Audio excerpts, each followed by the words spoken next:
Okay, so tonight's schedule is pretty short. Tonight we're dealing with day 2. So day 2, we're dealing specifically with, let me just double check. We're dealing specifically with the admin center and configuration of the customer self-service portal. Okay. So I want to take you through the admin center, and I believe that the admin center is such a critical part to CRM, because that's actually where everything is housed. All right. So when I say where everything is housed, this is actually where you're actually your heart of your entire admin system. So to explain, I'm going to put a whiteboard onto the screen just to try to explain it a little bit better. Give me 1 second. I just want to try and find a whiteboard quickly. Okay. All right. You should see a whiteboard coming up in a couple of seconds. Okay. So if I have to try to explain how the structure works, right? So you have your Office 365. Apologies for this. I'm actually writing on a touchpad. You have your Office 365. Okay. Now, in your Office 365, there are products, and these products are things like Excel, for example. There is Word. There is your PowerPoint, and then one of them is your. Let me just erase that 1 second. One of them is actually your Dynamics, right? Let me get a pen back here. There we go. Okay, and then your Dynamics, okay, or D365 as we refer to it, right? So in other words, everything in your Office actually, I'm just going to make that a little bit neater. So here's your Office 365, okay? So everything in Office 365 is actually managed from what we call your portal or your admin portal, right? This is where everything's managed. So when you add a user into CRM, you don't actually add the user in Dynamics, you add the user in your portal. And when you add the user in the portal, as soon as you log into Dynamics, the user is already there. So in other words, when you can go to portal.office.com, where your portal is actually housed, this portal over here, and connect all your apps. So in other words, when I first register an account, I actually have no apps. None of these apps over here actually exist. And then when I sign up for a subscription, like let's say, for example, you sign up for an Office package, right? So Office being Excel, Word, PowerPoint, Outlook, so forth, then that's where the apps are. And then if I want to assign somebody a license, then I would assign them a license from within your Office 365. And then if I add Dynamics 365 on, then I would assign one of the users a Dynamics 365 license. Okay, and when users have a Dynamics 365 license, then when they try to access it, then they will be able to access it and use Dynamics 365. So what does this essentially mean? Let me just clean the board off here and then give you a different sort of example. And this is really, really important, because I found that a lot of users, when they first start using Dynamics, they don't really know where to add users, and they don't understand when they go to the user table and you try and add a user, it tells you it's managed in the admin center, and you can kind of get a little bit lost. All right. Okay, so what I'm essentially saying is, if we say portal or admin portal, should I say, excuse the untidy writing here. So portal, I can actually have a user. Okay, let's say this is a user, and I can give this user access to Office. Okay, so when I say Office, I mean Office 365, and I give him a license for Dynamics. Okay, right. So now what this means is essentially is I can actually give some users only, let's add another user here. I can give another user only Office 365, but he doesn't have access to Dynamics. Likewise, I can also have another user who only has access to Dynamics and does not have access to Office. Right. So I'm going to show you how we actually do this. Okay. All right. So I'm just going to change screens that I'm showing with you now. Let's go back to the admin center. Okay. Right. So when you're in your admin center, remember the address to get to your admin center always is portal.office.com. Right. So let me put that in the chat in case you didn't get it. 1 second. Let me just open the chat. And some of you guys should have already opened your environments already, so you should be good to go. All right, so portal.office.com. All right. So that's where you log in. So from here, you can reach everything. You can reach you manage your users from here. You can get into the settings for your Dynamics instance. You can add and remove and manage the users that are either have Office 365 licenses or many other licenses. But in this case, I'm just giving you the basics. All right. Okay. Can you guys see my screen that I'm logged into the admin center? Can you just confirm for me? Okay, fantastic. All right, so users, when I click on the drop down, I can click on active users. Okay, fantastic. Okay, so now I'm logged into the active user table. You can see that there is actually only one user here. All right, if I click on the user, you will be able to see that this user, first of all, the role, this is really important. They're a global administrator, okay? If ever you're going to decide to study Dynamics, one of the things you're going to really need to know is roles and groups. These are two very, very important things, all right? So global administrator is generally when you set up your very first Dynamics instance, you by default are going to be the global administrator. However, I can add users and give those users different permissions, like you can have, there's three. So there is a global administrator, a service administrator. You can have a custom type setup where you can define very specific what roles you want to give them. And then you have a normal user, which is a non-admin user. A global admin user basically has access to everything and there's no restrictions on security. All right. When it comes to assigning licenses and adding users, a service administrator can do that, but only a global administrator can actually assign a license. Okay. So I'm going to do it as an example. All right. So what I want you to do is one of you, maybe Nandis, if you could do me a favor and post your email address in a private chat to me, and I'm going to add you as a user onto the trial environment that I've just created. And if any of you else would like me to add you as well, then by all means, you can just post your email address to me in the chat and then I'll add you. All right, so to add a user, I'm going to click on add user.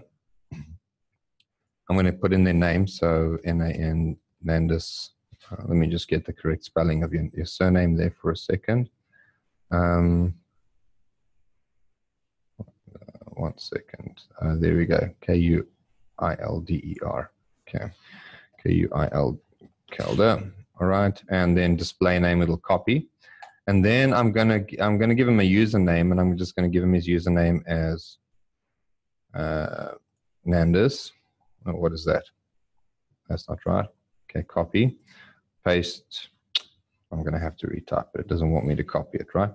N-A-N, Nandis dot K-U-I-L. Okay. And then the next thing is contact information. Not mandatory, but it always helps to have the details, because if I capture these details here, if I go look at the user in CRM, this user's information will copy across, right? So let me go put here his job title as sales manager. Department, let's say sales office. I'm just going to put, let's say Germany, for example. Office phone number, I'm going to put that as his number, his mobile number. I'm going to put a sample number. I can put addresses, everything over here. Country, for now I'm just going to use South Africa just to keep it simple. Okay. Then I have an option over here to either have the password auto-generate or let me create a password. So what I'm going to do is I'm going to create a password, make it nice and simple. And then over here, if I check this box, what this does is I can create a password for the user, but when the user logs in, it's going to ask the user to change their password. So if I uncheck this, then the password that I've set will be set for the user. The user does not have access to change their password. Only the administrator with the correct privileges is able to actually change the password. Then the roles, this is very important. So for the sake of this, I'm going to actually make him a global administrator, which means he actually has full rights over the system. Okay. Then product licenses, I got to give him a license. So you can see this is, you got this toggle box here, which says on off. And then inside, you've got different components, right? So this is for, this license here is for Dynamics 365 Insights for customer engagement. So CE, if you ever see CE, that means customer engagement. Okay, Power Apps for Dynamics 365, Flow. Let's say, for example, I don't want him to use Flow, so I can just switch Flow off. Let's say Office Online, we're going to give him that. SharePoint, we're going to switch off SharePoint, for example.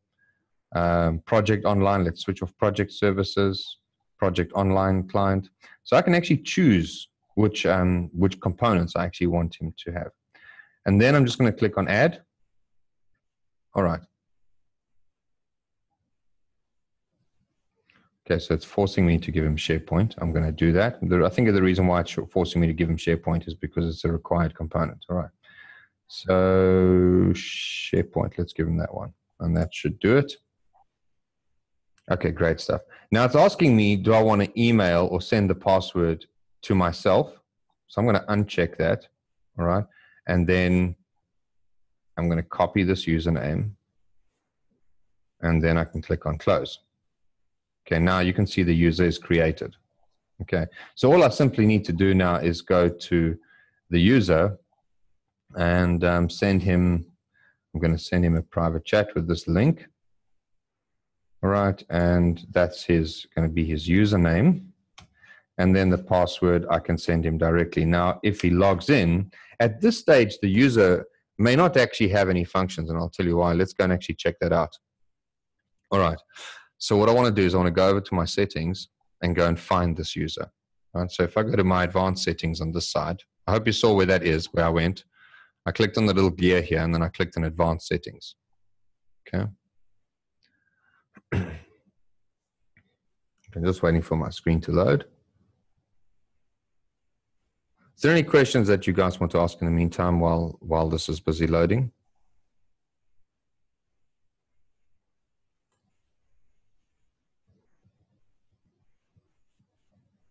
No questions at the moment?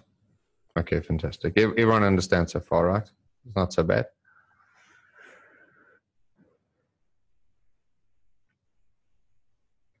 Okay, good stuff. Okay. So what you can actually see now, this is really interesting because remember yesterday when I explained in the first lecture that we're in a transition period from the new UI user interface, which you see here, to the old one. So this is the new one that you're going to currently see. But when I go into the settings, it actually takes me to the old one. So if I click on this drop down, this is actually the old setup. Okay. So inside security, in the security tab over here, this is where your users are. This is where your users are managed. So I'm going to click on users, and we should see Nandus here. And there he is over here. Okay. And you'll see the information that I captured in the admin system has actually transported through into Dynamics. Okay, so let's open the user and see what information is actually copied through. So it's got his username here, his full name, sales title, contact telephone numbers. His queues have already created, so his personal queue and the system queue. All right, so all his information is already there. The only thing that might be missing is what we call a security role. So although the user's been assigned, he may not necessarily have a security role. And this commonly happens if you add a user that is a normal user. So a normal user, when you add them on the admin center, will come with no security roles. Okay. So what I do is I open the profile, and then over here I click on manage roles. So this opens the out of the box security roles, and these security roles define what permissions the user can actually perform. And you will see over here, system administrator is already checked. If I uncheck this and Nandus tries to log in, it'll actually give him an error message saying that he doesn't have any security roles assigned to his name. If I check it and then click on OK, he'll now be able to log in. And when he logs in, he will be able to see this screen here, and he'll be able to interact with CRM as an administrator. Okay, I hope that makes sense, everybody. All right. So now that Nandus is logged in, Nandus, maybe you want to try and log in, and well, you can do that a little bit later. Okay. Right now, I assume that let's actually go back to the admin center and explore some of the other basic functions, right? So groups. By creating groups, it means I can actually create a group and assign people to these groups. And by assigning people to these groups, I can give a group permission, or I can create an app. And in that app, I have created a group, and only people within that group can access an application. Let me just check the chat quickly. Okay. So Nandus, you're going to log in. Okay, no problem. No problem. All right. Maybe do it on a different browser, because if you logged into one CRM instance as I am right now. So I'm already logged into one. If I try to open a new tab and try to log in, it's going to keep trying to log me back into this one. So what I do is, you can see on my screen, I'm logged in a private browser. So what this does is it prevents me, it stops it from basically recording my footprints per se. Okay, let's continue. All right, so we're going to go to Admin Center. All right, resources. Okay, so this is quite an important one, sites and resources. So sites and resources. Sites you can define as, how could I say? A site is basically, sorry, in this instance, it's actually SharePoint sites. So I was thinking of resources in CRM, and you can see these are actually SharePoint sites that are here. My apologies. They did have changed this a little bit. So I'm thinking of resource sites such as in field services. I was actually wondering how I'm going to explain that to brand new people. Okay, not a problem. All right. Billing. So under the billing section, this is where you purchase all additional products. So if I go to purchase services, for example, and generally what you're going to be purchasing here is additional licenses. Okay, so let's say, for example, you've bought one license and you need more licenses. This is actually where you buy it. Okay, so a very, very basic example. Let's say, for example, you are a brand new user. You don't have any Office package on your PC currently, and you don't have any Office services. You can go to portal.office.com, create an account, and then I can actually see here. I can see Microsoft 365 E3 plan. I can scroll across here and I can see the different Office packages. I can see the monthly subscription for those packages. There we go. Here's more. So you can actually scroll through. There's actually quite a ton. There's Office 365, E5. Here's E3. So E3 is quite in my opinion, one of the better ones. So Office E3, I'll tell you what it gives you. It's 304 Rand a month. If any of you are in South Africa, you'll understand what that means. But when you log into yours, you'll be able to see exactly what it gives you. Over here, so you can install this on 5 PCs. Okay, phones, 5 phones. It comes with Outlook, Word, Excel, PowerPoint, blah, blah, blah. All your different stuff is here. And that's what you get with your plan. Okay. Likewise, if I want to purchase Dynamics, you can actually do it from here as well. Right, so I can search here for, let's search for Dynamics, and it should give us our Dynamics applications. So there's marketing application. Here's Dynamics 365 layout, Dynamics 365 for field service. So funny enough, you can actually purchase the separate applications. So if you remember in yesterday's video, we saw sales, we saw field service, we saw customer service, we saw a couple of different ones. The one that I actually registered is for all of them. So that is called the Customer Engagement Plan 1. All right. So that is the entire package without finance and operations. Okay. So if I take Plan 2, that comes with finance and operations. Don't ever forget that, right? So Plan 1 comes with everything. It comes with field service. It comes with customer service. It comes with sales. It comes with the whole package in one. But that's on Plan 1. Plan 2 comes with finance and operations. Right, very, very important that you remember that, especially if you're going to write exams. I'm pretty sure that's one of the things they're going to ask you. Okay, right, so Dynamics 365 for field services here, you can see for a single user, it's 1,520 Rand per month. Here's the one I was talking about, right? So Dynamics 365 for customer engagement plan. This is Plan 1 that I was referring to. So if you read the details, it says user subscription that includes Dynamics 365 for sales, customer service, field service, and project service. That's 1,840 per month. So this is the big boy. So if you're going to be selling your customer, or your customer that you are doing analysis at has a potential to work both in sales as well as customer service, this is the type of licensing they would need. They would need the customer engagement plan. You can, however, buy them separately, but if you buy them separately combined, they're going to end up being more. Alternatively, you can buy sales licenses for people that are only going to be dealing with sales, and customer service licenses only for those people who are dealing with customer service. But very, very important for you to remember is that if ever you are giving somebody advice on licenses that they should take, although some of the licenses do not have restrictions. So for example, a team license at this stage doesn't really have restrictions, and it allows you to interact with entities that you're actually not allowed to interact with. Okay, so for example, a team license is really cheap. It costs, I think, at this stage about $8 a month, $8 US. So in South African rands, that's going to be approximately, let's say, 14 Rand a month, for example. Okay, sorry, 40, about 40 Rand, somewhere around there.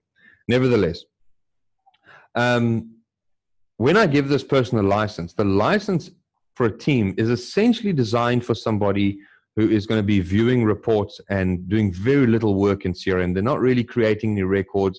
They're interacting with basic custom entities or entities that do not emulate any other entities in CRM. If you don't know what I mean by entities or emulating entities, please just put it in the chat box and I'll explain to you what I mean by that, right?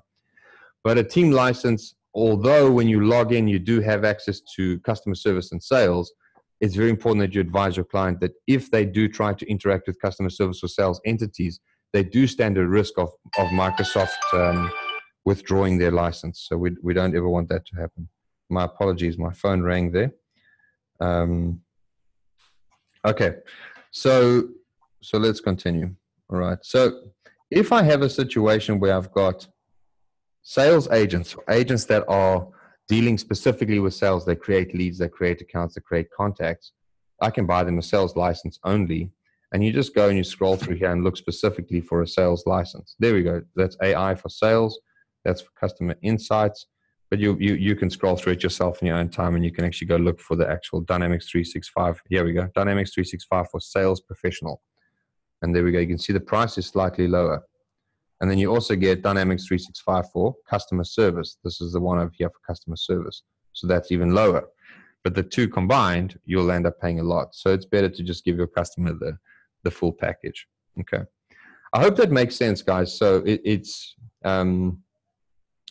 pretty straightforward. You buy your licenses over here, and then once you've got a license, then you can apply those licenses to users. So you can't go and add a user and give them a product when you haven't purchased the license first. You need to purchase the right amount of licenses. Once you have those licenses can be applied to the users.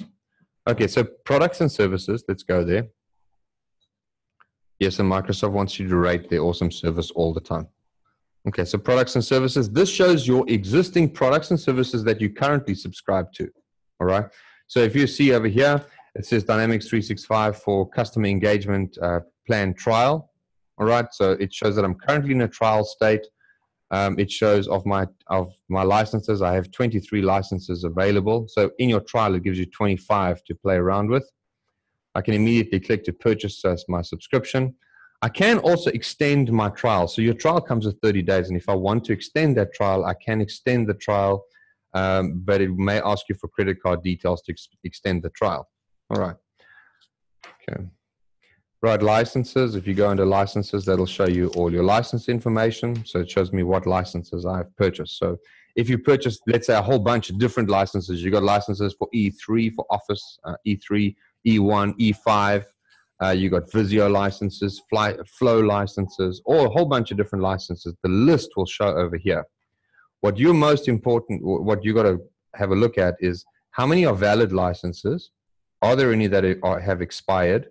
And you generally only see expired licenses for people who are using EA agreements, right? So EA is where they are buying bulk licenses from Microsoft, and they have a contract for a period of, let's say, 3 years. And then once the 3 years is up, you will see the licenses actually go into an expired state. And then it shows me how many licenses are actually assigned. Okay, so that's pretty straightforward, right? So bills and payments, this is where you're going to see your bills and payments. So in this section here, you'll be able to see or download your statements, see what your upcoming bills are, what your future bills are, and so forth. So it's pretty much your billing statement, all right? Okay. The rest of them you can pretty much play with. I'm going to move straight on to support. So if you need help, now this is why I love Microsoft, right? Is because when you get to work with different CRM systems, I can't mention names because I'm recording this, but when you get to work with different CRM systems, This is what sets Microsoft apart from everybody else. Because when I go to my customer and I'm giving them advice to use Dynamics, I'm giving them advice to use Dynamics for two reasons. One, because it's an incredibly stable system. And number two, they've got the service to back it up. So I can create a service request now. And if that service request is serious, Microsoft will normally call you within an hour, which is incredible. And in some cases, depending on the service request, it can take a bit longer, but their turnaround time, their effort that they put into providing customer service to their Dynamics customers is incredible. I've never experienced anything like it before. And this is, for me, is where Microsoft actually wins, hands down, is when it comes to customer service. So, long story short, if you are the administrator for your customer's environment, right? And let's say you're having a problem. You may be having a problem with workflow won't fire. You're struggling to configure an email account, something to that effect. This is actually where you go and create your support requests. So create your support request. But I must give you a tip. The tip that I need to give you is when creating a support request, you as the CRM consultant may not necessarily be the owner of the account. So you may need to create a support request as the global administrator, but requesting that they call you on your contact number. Otherwise, they're going to call your customer, and your customer doesn't know why they're calling, and they're not sure. Does that make sense? Okay. All right. They have another thing as well, that sometimes when you create a support request, just have a look sometimes at the bottom here. They do say they have a button that normally shows up in the process of creating a support request where you can actually request a callback, which I always do. I try to make sure I find that button, so when I can request a callback. A support agent from Microsoft will call you normally within an hour, and they're really helpful, and they stay on the phone with you to make sure whatever issue you have gets resolved quickly. Okay. Let's go down to settings, service and add-ins. Right, now this is where you got quite a lot of changes that has taken place on the previous system. So if any of you are currently working on any CRM systems and the admin system doesn't look like this, it's because you're working on the older version. All right, so your services and add-ins. Now, most of what you're going to work on is this one over here where it says Dynamics CRM. So when I click on that, let me just close some of these windows so you guys can actually see what's going on here. When I click on Manage Your Dynamic Services, this takes me actually into the settings for my Dynamics, for Dynamics 365, right? So what can I see? I can see my production instance. There's production there. Okay, you see it says production. Now, so for those of you who don't know, let me try to describe the difference between the two. When we as CRM consultants build a brand new CRM system, we build it in different type of what we call environments. So these are your environments or instances. So we normally configure two. We have a sandbox instance, and then we have a production instance. So the production instance is what the customer is using on a daily basis to interact with their customers, right? The sandbox instance is where I go and build. So when you build everything in what we call solutions in the sandbox. And then once you've finished building that component, you're going to export the solution that you've created and then go and put it in production. And then you carry on building your next piece in your actual in your sandbox environment. And then you move piece by piece by piece. So you don't work in a live environment. Okay. I know that sounds crazy right now. I know it's a bit much to take in. I'm definitely going to explain it to you in a lot more detail later on, and we're going to practice this quite a lot, especially when we get to week 4 where we do customization and configuration. All right. So this is where your environment sits. Currently, that's the name of our environment. The state, it's ready, which means we're good to go. And this is the region. Region is very important. So when you set up your instance the very first time, the currency and the region that you set will determine where your database actually sits. So for me being in South Africa, it automatically connects me to Europe and Middle East. So here's something, a very interesting lesson for you. If you look at your CRM, let me just move the screen a little bit here, just so that you guys can see this a bit better. Okay. If you look at the address, inside this address, you can see it says CRM4. This 4 represents Europe. This is where my database sits. If it says 6, then it's United States. So do some research yourself. I know that this does come up now and then. I have heard of in some exams where they've questioned users about this specific thing to make sure that people understand that where does the customer's data sit on which server and where it is. Okay. Are you guys up to scratch with that? Is there any questions at this stage? If you can just put them in the chat for me.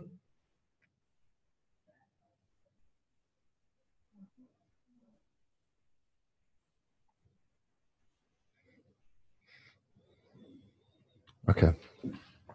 Let's continue. No questions. Guys, is it that easy to understand? Okay, let's continue. Updates. All right. So there's quite a lot for me to explain around updates, right? So first of all, this shows your instances. So you'll see over here, there's my production instance. You'll have a sandbox instance. So when you buy your very first Dynamics, you're going to get, because this is a trial, I only have a production instance. But when you actually purchase it the very first time, you are going to get a production and a free sandbox. And then if you want another sandbox, you buy or you pay a monthly subscription for the second sandbox, right? But otherwise, all of your environments will be listed over here. On the side where the status is, this will tell you if there's any updates that are available. And then scheduled will tell you when you've scheduled an update for. So when you click, when you want to do an update, the update doesn't happen instantly. You need to schedule it. Okay. Here's something really, really important. I know when I was writing my exams, it did come up at some stage. But the one thing really important I remember we got a lot of questions about was updates and the rules and regulations around updates. So updates happen twice a year, okay? Or major updates once a year. However, you can miss one update. If you miss one update, that means the next update is a mandatory update. Now, this can be good news for you and it can be bad news for you. And I'll tell you why. If you have gone and built an overcomplex system that has a lot of JavaScript, a lot of plugins that you've written with C# and so forth, and you have a major update that is a forced update that you were not prepared for, then you can possibly have your customer wake up one morning and his entire CRM is not working or certain functionality is not working. So you want to be prepared. It is always best practice. I mean, I recently had a situation with a customer where we had this similar thing happen. So we had an update that was available. So what we did is we did the update on the sandbox first so that we knew what to expect, and we scheduled the production instance for the following update session, which was 6 months later. So what it did is it gave us enough time to fix and debug whatever we needed to fix and debug in the sandbox. And once we got that right, then when the production instance updated, we had no failures because we had updated our code and so forth, right? For any of you guys that work with JavaScript, if you ever use JavaScript in CRM, you'll know, if you just go read some documents about it, you'll notice that the previous documents used an xrm.page model, and that has recently changed and is in the process of being deprecated. So you'll find in certain instances you won't be able to use xrm.page. You now have to use execution context. So it's a whole different method. And for those of you who are programmers, you'll understand what I'm saying when you can check the SDK documents for the methods you can use for execution context. All right. But as I said, this is ABCs. This is for beginners. We're not talking about any code. We're going to build an amazing CRM using out-of-box functionality. And believe me when I tell you, you can do incredible things with CRM with absolutely no code. And believe me when I tell you that I've built some insane CRM systems with not one stitch of code. All right. At least now with Dynamics 365, we have that possibility. I would say with CRM 2011 and previous versions to that, yes, you definitely needed code in a lot of different places. All right. Service health, very important one to check. So this shows you, okay, so in this instance, it shows me that my service health is fine, but you'll also notice that in a live environment, this will show you how much hard drive space you actually have. So when you purchase Dynamics, normally it comes with, I stand to be corrected, but I think it is 10 gigabytes of storage. Believe me, most of your customers are going to complain that 10 gigabytes is nothing, but you have to take into consideration that 10 gigabytes is there to store what? Data.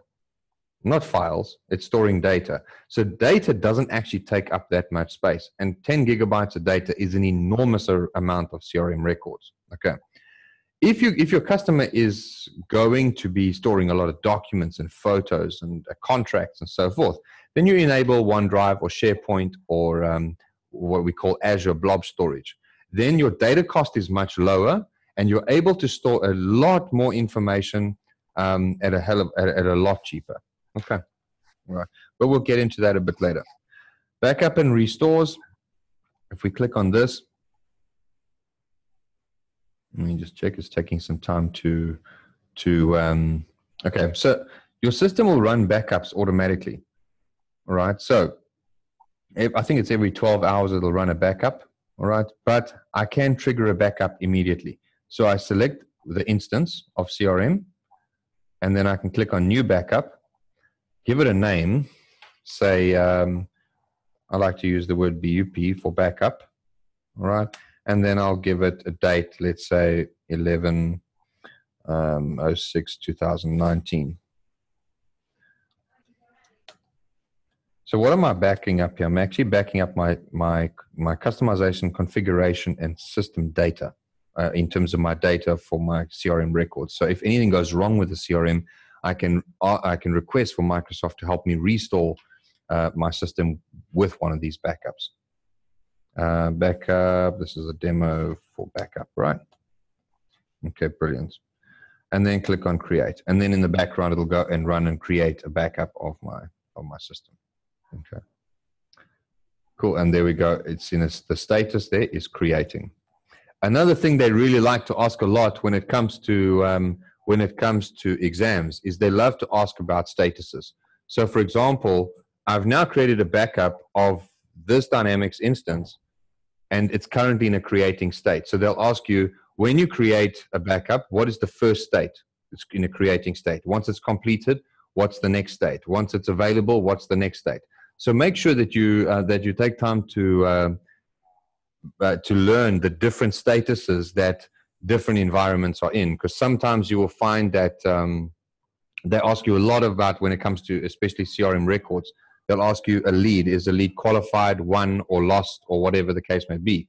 Where a lead in actual fact is either qualified or disqualified, and a opportunity is won or lost. So they love to ask about those statuses. So make sure you remember these status transitions, as we call it, how it transitions from created to available to scheduled, and different types of statuses.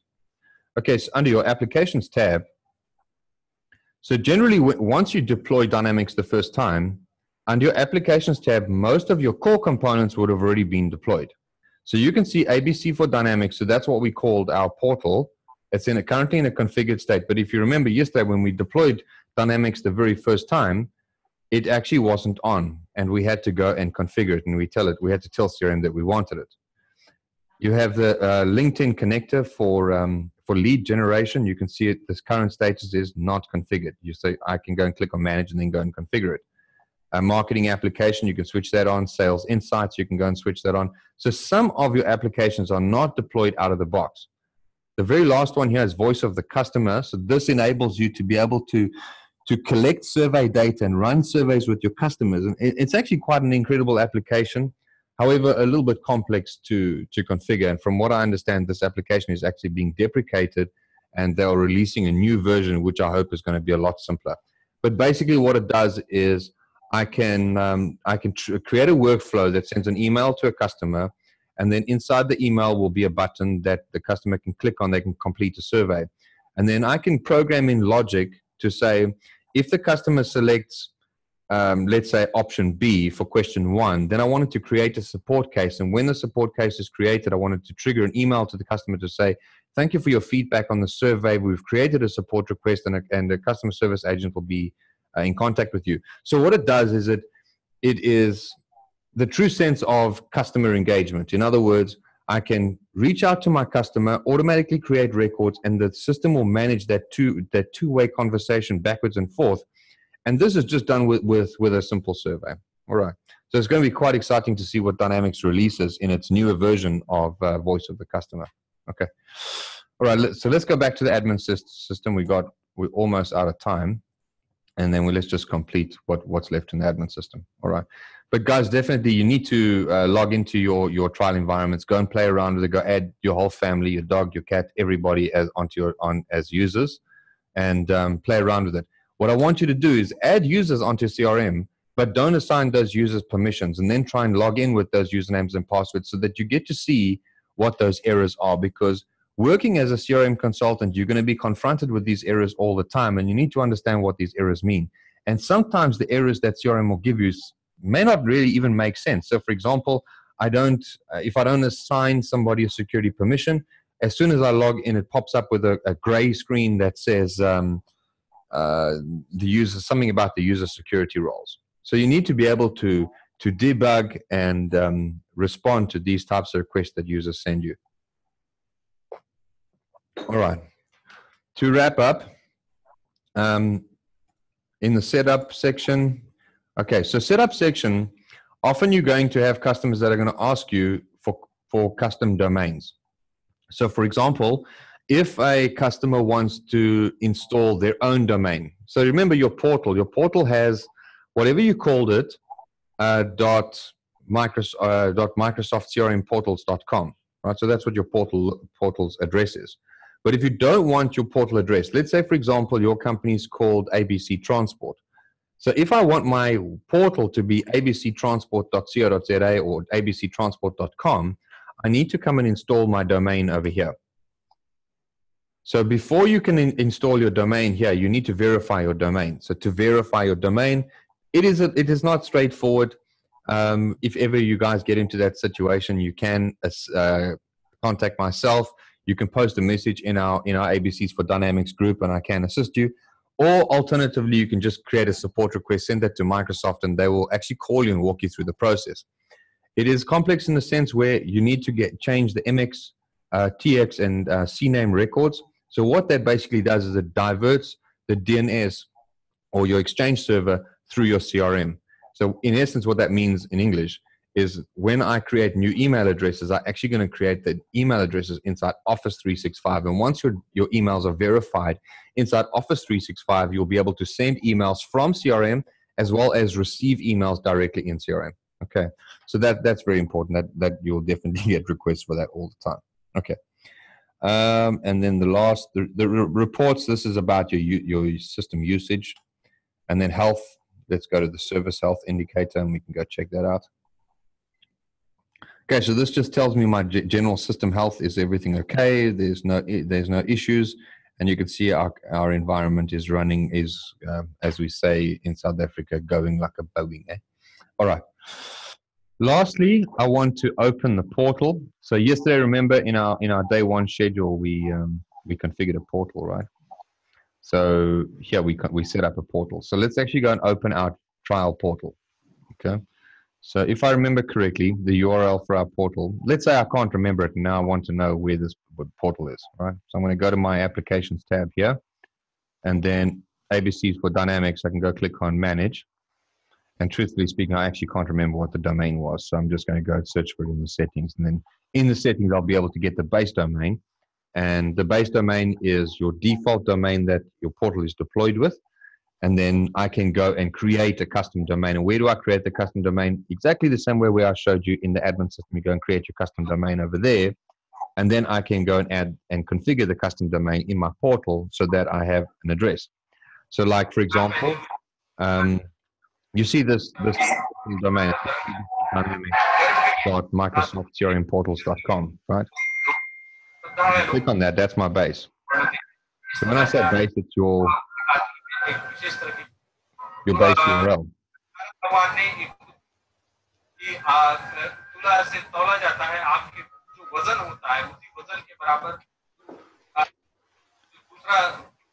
Guys, you need to mute your microphones when you speak to other people. I'm just going to try and mute everybody's microphones. Just give me a second. I hope it hasn't been like this throughout the entire call. Okay, so everyone's microphones are muted. You won't be able to unmute them. Thank you. All right. So here's the portal that we deployed yesterday. So this portal is up and running. and it actually functions. So if I go and do something here right now, it will communicate directly back to CRM. And then from tomorrow, I see we've run out of time. So from tomorrow, we'll continue. And let me just see what's on the agenda tomorrow. So tomorrow we're doing navigation and terminology. And then soon we'll get to start actually playing with the portal and seeing how your actual portal interacts with CRM. All right, guys, if there's any questions, please pop your questions in the chat box. I'll be online for 5 more minutes to take any questions that you have. And then otherwise, I will post the video onto the ABC for Dynamics Learning Portal tonight, and then you guys will be able to refer back to it. But thank you, everyone, for taking the time to join me. And if you have any questions, you know, feel free to email me as well. All right. Thank you very much.